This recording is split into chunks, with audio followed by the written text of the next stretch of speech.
भगवान शिव के जन्म के बारे में कई कहानियां प्रचलित हैं। भोलेनाथ का जन्म कब हुआ, कहाँ हुआ, किस प्रकार हुआ, इस बारे में पुराणों में अलग अलग बातें कही गई हैं।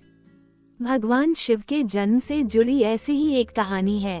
शिव पुराण में लिखा है कि भगवान शिव स्वयंभू हैं, यानी उनका जन्म अपने आप ही हुआ है।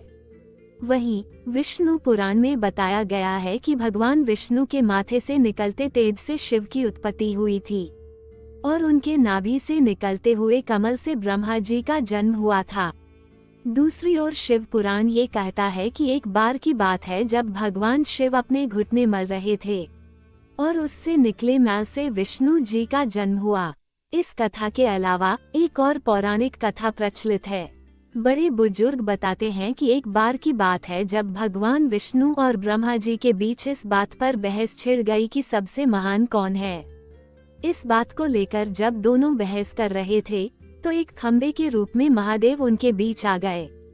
वो दोनों इस रहस्य को समझ नहीं पाए और तभी अचानक एक आवाज आई जिसने कहा कि जो भी इस खंबे का छोर ढूंढ लेगा वही सबसे महान कहलाएगा। ये सुनते ही ब्रह्मा जी ने एक पक्षी का रूप लिया और खंबे का ऊपरी हिस्सा ढूंढने निकल गए। वहीं विष्णु जी ने वराह का रूप धारण किया और खंबे का अंत ढूंढने निकल गए।